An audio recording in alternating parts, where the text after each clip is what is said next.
Kashmiri ब्लाऊजचं cutting तुम्हाला मी शिकवलेलं आहे, बरोबर? तर कशा पद्धतीने शिकवलंय मला सांगा. आता हे कटिंग सर्व तुम्ही केलेलं आहे, बरोबर? तर मला सांगा बरं. आता आपल्या ब्लाऊजची उंची आहे त्याच्यामध्ये अर्धा इंच पकडून अर्धा इंच आपण मार्जिन पकडलेलं आहे, म्हणजे उंची अधिक अर्धा इंच, बरोबर. त्याच्यानंतर इथे छातीचा चौथा प्लस 1.25 इंच मार्जिन पकडलेलं आहे. तसंच इथे खाली कमरेचा चौथा प्लस 2.5 इंच पकडलेला आहे. बरं, 2.5 इंच का?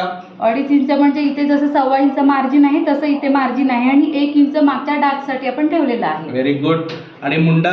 मुंडा आपण मापाच्या हिशोबाने मी ते 5.25 घेतलाय. 5.25 घेतलेला आहे माझ्या मापाप्रमाणे. आणि मुंडा जसं छातीचं माप वाटतं तसं कमी जास्त होऊ शकतो. परत आता ह्याच्यानंतर ना फ्रंटचा भाग कसा काढलाय तुम्ही? तसाच फ्रंटचा भाग आपण ह्याच्यामध्ये मागच्या भागातून 1 इंच उंची, सांगा तुम्ही, मी ठेवतो.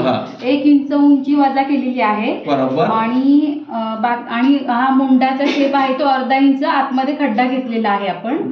आणि त्याच्यानंतर योक पीस आपण इथे थांबा. टक्सची उंची किती घेतली? टक्सची उंची छातीच्या मापाप्रमाणे 9.5 ते 9.15 पर्यंत घेतलेली. माझी 9.15 आहे म्हणून मी 9.15 घेतलेली आहे. थांबा, काही करू नका. मग इथून किती अंतर घेतलेलं आहे? इथून मी 4.25 घेतलेला आहे माझ्या छातीप्रमाणे, बरोबर.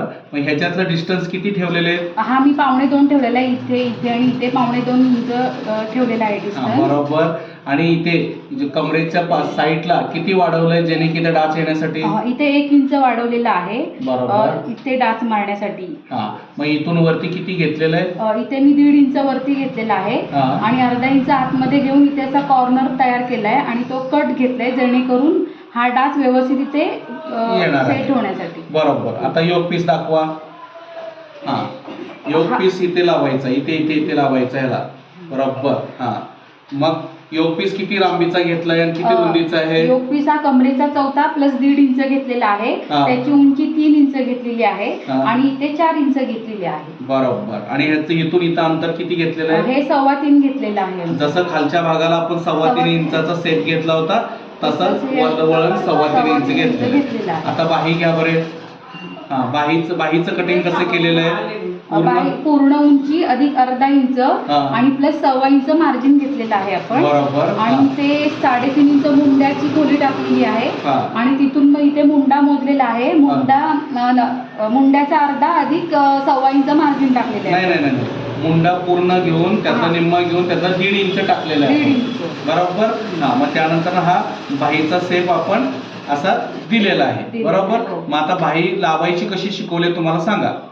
आता ही बाही आपण इथून अर्धा इंचचं 1/2 इंचचं मार्जिन ठेवलेलं आहे शोल्डरच्या हिशोबाने आणि इथून अशी व्यवस्थित जुळवत असं, बरोबर.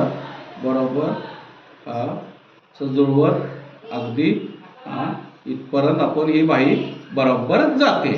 म्हणजे हे पूर्ण कटिंग तुम्ही केलेलं योग्य आहे. आता हे शिवायचं पण मी शिकवलंय, त्याप्रमाणे तुम्ही शिवलं पाहिजे. बरं, हे किती दिवसात शिकलात तुम्ही? हे मी 3 ते 4 दिवसामध्ये शिकले आहे ना.